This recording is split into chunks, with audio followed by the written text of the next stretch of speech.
पहाड़ों की छाया में बसा था एक छोटा सा गांव, जहां रहती थी अन्नू, एक जिज्ञासु और साहसी लड़की। गांव के बूढ़े अक्सर इंद्रधनुषी खाई की कहानियां सुनाते थे, एक ऐसी रहस्यमयी जगह जो गांव के बाहर दूर जंगल में छिपी थी। कहा जाता था कि खाई इंद्रधनुषी रंगों में चमकती थी और उसके अंदर जादुई शक्तियां थीं। अन्नू इन कहानियों से रोमांचित हो उठी। वह हमेशा से ही साहस की तलाश में रहती थी और इंद्रधनुषी खाई उसे अजीब ढंग से आकर्षित करती थी। एक दिन उसने फैसला किया कि वह खुद ही खाई की तलाश करेगी।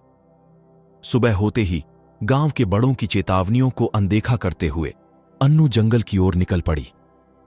घने पेड़ों और कांटेदार झाड़ियों से गुजरते हुए वह चलती रही। सूरज की किरणें कभी कभी पेड़ों के बीच से झांकती थीं, जिससे जंगल रहस्यमय लगता था। अचानक अन्नू ने सामने एक गहरी खाई देखी।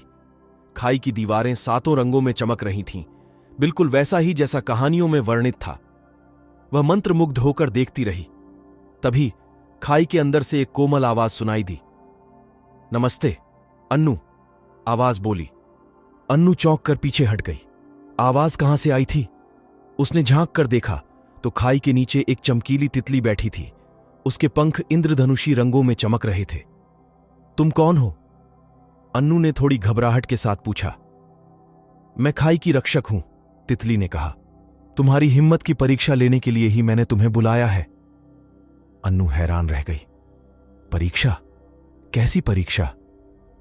यह खाई जादुई शक्तियों से भरी है, तितली ने समझाया।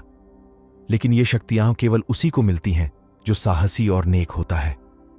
तुम्हें मुझे यह साबित करना होगा कि तुम इसके योग्य हो। अन्नू ने सोच विचार किया। वह खाई की शक्तियों को पाने के लिए लालायित नहीं थी, लेकिन साहस की परीक्षा लेने का मोह नहीं रोक पाई। मैं तैयार हूं, अन्नू ने दृढ़ता से कहा। तितली ने मुस्कुराई। अच्छा, तो पहली परीक्षा यह है कि तुम्हें जंगल के सबसे गहरे हिस्से में जाना होगा और वहां से चांद का एक टुकड़ा लाना होगा। यह एक कठिन कार्य था। जंगल का गहरा भाग खतरों से भरा हुआ था, पर अन्नू ने हिम्मत नहीं हारी।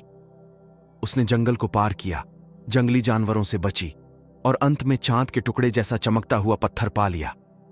वह वापस खाई के पास आई और तितली को पत्थर दिखाया। तितली ने उसे ध्यान से देखा। तुमने अच्छा किया अन्नू, तितली ने कहा, लेकिन अभी एक और परीक्षा बाकी है। तुम्हें यह पत्थर उस गांव के गरीब परिवार को देना होगा जिनके पास खाने के लिए भी कुछ नहीं है। अन्नू असमंजस में पड़ गई।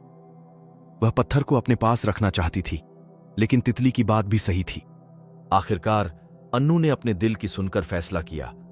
उसने तितली को धन्यवाद दिया और गांव की ओर चल पड़ी।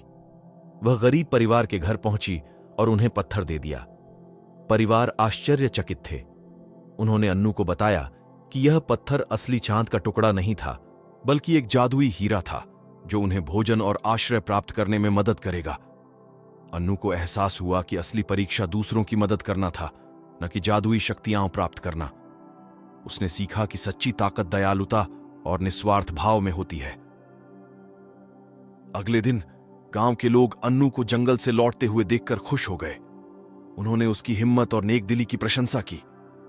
अन्नू को भले ही इंद्रधनुषी खाई की शक्तियां नहीं मिली, लेकिन उसने उससे भी बड़ी चीज हासिल की, सम्मान और दूसरों की खुशी में खुशी ढूंढने का ज्ञान।